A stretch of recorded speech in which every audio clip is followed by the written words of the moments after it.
Hello दोस्तों, यदि आपको नर्सिंग ऑफिसर बनना है तो मेरी बात को ध्यान से सुनें। आप एक काम कीजिए कि किसी भी नर्सिंग ऑफिसर एग्ज़ाम के पुराने पेपर उठा लीजिए। उसके 3 साल के, 5 साल के पेपर उठा लीजिए। आप उनको जब थॉरोली असेस करेंगे तो आपको एक चीज़ पता लगेगा कि जैसे सीपीआर से क्वेश्चन आते ही आते हैं, पोजीशन से क्वेश्चन आते ही आते हैं, एबीजी से क्वेश्चन आते ही आते हैं और बहुत सारी चीज़ जैसे प्लेसेंटा प्रीविया से क्वेश्चन आते हैं, अब्रूप्सियो प्लेसेंटा से क्वेश्चन आते हैं, माइलस्टोन से क्वेश्चन आते हैं, न्यूबॉर्न से क्वेश्चन आते हैं, अबगार स्कोर से क्वेश्चन आते हैं। जो मैं ये टॉपिक बोल रहा हूँ ना, ये आपको भी पता है ऑलरेडी। बट प्रॉब्लम क्या है कि जब सीपीआर से क्वेश्चन आ रहा है और इस बार हमसे पूछा कि सीपीआर में जब एड्रेनालिन देंगे तो उसका कंसंट्रेशन क्या होगा। और हमने सब कुछ पढ़ लिया, बस वो कंसंट्रेशन नहीं पढ़ा तो प्रॉब्लम होगी। और हमने इतने सारे टॉपिक्स पढ़े, इतने सारे वीडियोस देखे, बट वो चीज़ रह गई टॉपिक पढ़ने के बाद भी और वो गलत हो गई। इसका मतलब क्या है कि हमको कम पढ़ना पड़ेगा और हमें उसको अच्छा पढ़ना पड़ेगा।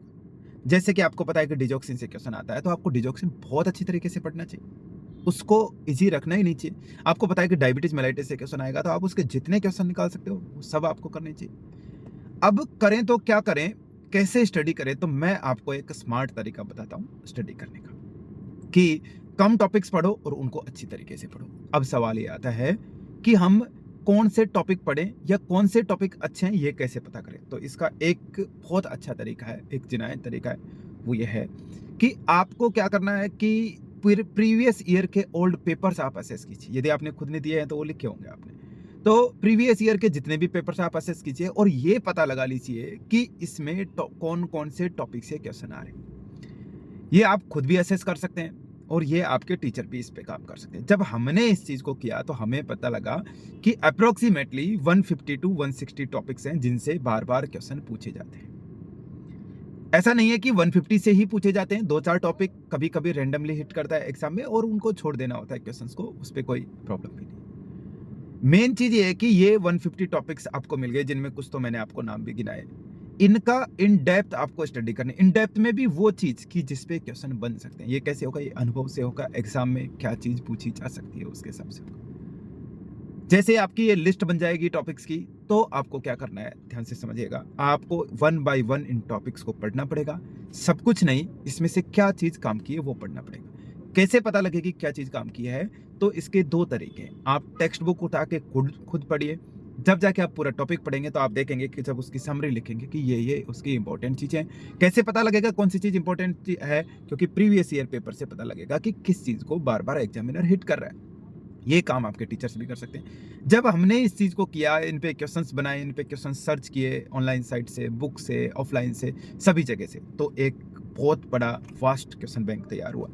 और एक ये चीज़ क्लियर हुई कि यदि स्टूडेंट को ये चीज़ करवा दिया जाए, तो वो डेफ़िनेटली सिलेक्शन ले सकता है। हमें रैंक 1 नहीं चाहिए, बट हमें सिलेक्शन चाहिए। हमें सिलेक्शन चाहिए, ये पहले ज़िम्मेदारी।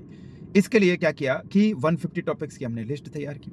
उनमें से हमने ज़्यादा नहीं 1000 क्वेश्चंस उसके अंदर एज ए सैंपलिंग बनाए। क्योंकि नंबर ऑफ क्वेश्चन उतना मैटर नहीं कर रहा है। मैटर कर रहा है वो 150 टॉपिक्स को पढ़ना, उनके इन डेप्थ जाना और इतना समय भी खराब नहीं करना कि पूरा समय ही उसके अंदर चला जाए। मुझे पता है कि सोशियोलॉजी से एक आध भी क्वेश्चन नहीं आना है, तो मैं सोशियोलॉजी क्यों पढूँ?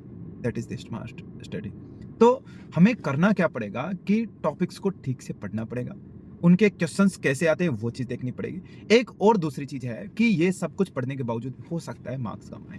इसके पीछे का रीज़न है कि आपने क्वेश्चन को पढ़ा और क्वेश्चन चाहता क्या है पूछना, वो आपके समझ में नहीं आया, तो भी गलत हो सकता है, तो भी आंसर रॉन्ग हो सकता है। इसके लिए तो आपको डेफिनिटली प्रैक्टिस ही करनी पड़ेगी, बट ओनली टेस्ट देने से नहीं सुधरेगी ये चीज़। टेस्ट देके उसको एनालाइज़ करना पड़ेगा कि ये क्यों गलत हुआ और उस गलती को आपको लिखना पड़ेगा, तब जाके वो चीज़ सही होगी। हर एक पेपर को आपको ऐसे ही सॉल्व करना पड़ेगा। इसलिए नंबर ऑफ पेपर्स पे मत जाइए, क्वालिटी पे जाइए। क्वालिटी का मतलब है एक पेपर आपने दिया तो कम से भी कम उस पेपर पे आपके 10 से 15 घंटे की मेहनत होनी चाहिए। आपके टीचर की तो डेफिनिटली उस पे होनी चाहिए। तब जाके आपको ये चीज़ समझ में आएगी कि क्वेश्चन में पूछा क्या है। यदि इसमें कोई चीज़ ऐसी पूछ ली है जो हमने टॉपिक में पढ़ी नहीं है, तो it should be added in your notes और इसको टाइम टू टाइम अपडेट करते रहना है। तब जाके आपका ये पूरा का पूरा चीज़ तैयार होगी और डेफिनेटली आपका सिलेक्शन हो जाएगा। अब हम देखें कि क्या हम कर सकते हैं इसके लिए। तो आपके पास 2 तरीके हैं कि जो चीज़ें मैंने बताई है कि ओल्ड पेपर पढ़िए, टॉपिक लिखिए, कौन से क्वेश्चन आए हैं वो असेस कीजिए, या फिर किसी टीचर की आप हेल्प ले सकते हैं। मैं ये नहीं कह रहा कि आपको मेरी हेल्प लेनी है, आपको जो टीचर अच्छा लगता है उसकी हेल्प लेनी है, बट क्वालिटी का समझौता नहीं हो, ये ध्यान से समझिएगा। मैं मेरी बात करूं कि हमने क्या किया है, हमने एक स्पेशल चीज़ ये किया है कि इन 150 टॉपिक्स को समराइज़ किया है। इनको हमने क्या-क्या चीज़ इसके अंदर से आ सकती है, उन पे हमने काम किया है कि जो शॉर्ट नरेशन हमने इनका बनाया है, और इन्हीं के बिहाफ पे हमने 100-100 क्वेश्चंस के 10 टेस्ट तैयार किए हैं। और ये 100-100 क्वेश्चंस के 10 टेस्ट जो हमने तैयार किए हैं, ये टेस्ट सीरीज करके लेके आए हैं। मतलब जैसे 100 क्वेश्चंस का एक टेस्ट आपको मिल गया, और 100 क्वेश्चन का जैसे आपको एक टेस्ट मिल गया, वो टेस्ट कंडक्ट हो गया।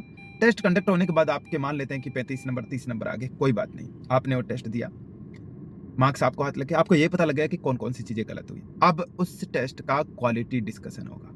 क्वालिटी डिस्कशन मतलब इट इज टाइम कंज्यूमिंग, और टाइम लगेगा ही लगेगा, क्योंकि हम यहाँ पे लर्निंग कर रहे हैं। एक पेपर के ऊपर कम से कम 10 घंटे की क्लास करवा रहे हैं, और करवाई जाएगी 10 घंटे की क्लास, तब जाके ये चीज क्लियर होगी कि इसमें से क्यों ये गलत हुई थी और आगे क्या चीज हो सकती है। जैसे सीपीआर से मान लो एक हमने ले लिया कि मैक्सिमम डेप्थ कितनी रखनी है कंप्रेशन की, 6 सेंटीमीटर उसका आंसर है। तो अब इससे रिलेटेड कि हम क्या इसमें एडीआर की कंसंट्रेशन ले सकते हैं, 2 रेस्क्यूअर हुए तो क्या कर सकते हैं, नियोनेटल सीपीआर जो ट्रेंडिंग है उसमें क्या करना चाहिए, इन सब चीज़ों का डिस्कशन भी वहीं पे होगा। तो ऑब्वियसली टाइम कंज्यूमिंग तो होगा ही, क्योंकि एक पेपर के अंदर अप्रोक्सीमेटली हम करीब करीब 40 से 50 टॉपिक ऐड करने वाले हैं, और 40 से 50 टॉपिक में से आपको पता है कि एक दिन के अंदर 1.5 से 2 घंटे की भी हम क्लास लेते हैं, तो 4-5 टॉपिक से ज़्यादा हम उसमें नहीं कर सकते। तो ऐसे आपको पता है कि 10 से 15 घंटे में एक पेपर सॉल्व होगा, तो 10 पेपर ही हम ये चीज़ करवा रहे हैं। बट ये कितना मेहनत का काम होगा, कितना अच्छा आपको लगेगा, आपके एक प्रॉपर स्मार्ट नोट्स तैयार होंगे, और उनको पढ़ना भी है डेली।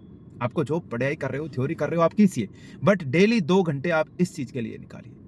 दूसरी बात कि ये चीज़ तैयार हो गई, फिर हमने क्या किया है, ऑलरेडी रिकॉर्ड कर चुके हैं, क्योंकि पिछले 2 साल से हमने इस पे काम किया है कि मान लो सीपीआर के क्वेश्चन है, एंडोक्राइन के क्वेश्चन है, तो उसके 10-10, 20-20 क्वेश्चंस का ऑलरेडी टेस्ट बना के अपलोड कर दिया है, और उनके वीडियो सॉल्यूशन भी हमने अपलोड कर दिए। बट वो वीडियो सॉल्यूशन उतने टाइम लेने वाले नहीं है, क्योंकि ये तब जाके लोड किए हैं कि हाँ स्टूडेंट को बेसिक्स आते हैं, बट जितना मैंने देखा तो स्टूडेंट के तो बेसिक्स ही नहीं आते, और वो टेस्ट सीरीज पढ़ रहा है। मुझे तो आपकी हिम्मत को दाद देनी चाहिए कि जिसके बेसिक्स भी नहीं है, वो भी टेस्ट सीरीज ऐसे धड़ल्ले से डेली के 2-2, 3-3, 4-4, 5-5 टेस्ट दे रहे हो, इससे आपकी थ्योरी खराब होगी।